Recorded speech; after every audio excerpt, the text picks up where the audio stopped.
বৃহস্পতিবার দুপুরে নির্বাচন ভবনে সাংবাদিকদের সঙ্গে ব্রিফিংয়ে পোস্টাল ব্যালট, সংসদীয় আসনের সীমানা নিয়ে সহিংসতা, রাজনৈতিক দল ও দেশি বিদেশি পর্যবেক্ষক সংস্থার নিবন্ধনের অগ্রগতি নিয়ে কথা বলেন ইসির সিনিয়র সচিব আখতার আহমেদ।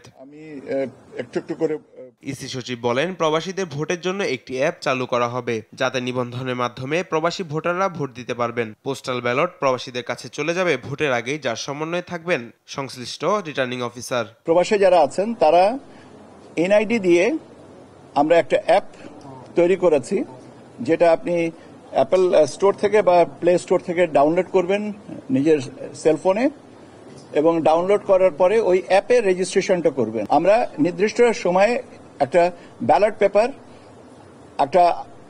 আরেকটা খামের ভিতরে ভরে, একটা বড় খামের মধ্যে 3টা খাম দিয়ে আমরা যিনি প্রবাসী যে ঠিকানাটাই দিয়েছেন সেখানে আমরা পোস্ট করব। সংসদীয় আসনের সীমানা নির্ধারণ নিয়ে ভাঙচুরের ঘটনা অনাকাঙ্ক্ষিত উল্লেখ করে আদালতের উপর আস্থার কথা জানান তিনি। আইন অনুযায়ী এটি পরিবর্তনের সুযোগ নেই বলেও জানান তিনি।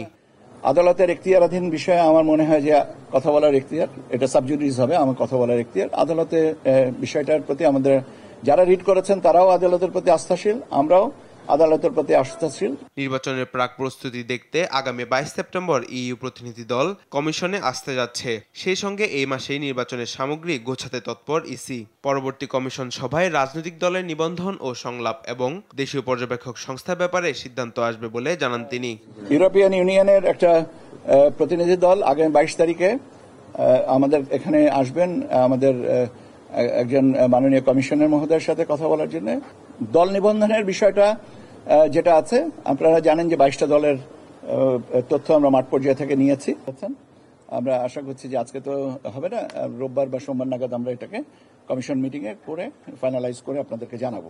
প্রাথমিক বাছাইয়ে থাকা 22 দলের নিবন্ধন ও রাজনৈতিক দলের সঙ্গে সংলাপের বিষয়টি নিয়ে সিদ্ধান্ত আসবে বলে জানান তিনি। টিম কিনা এটা তো। মাহবুব তামিম, দেশ টিভি, ঢাকা।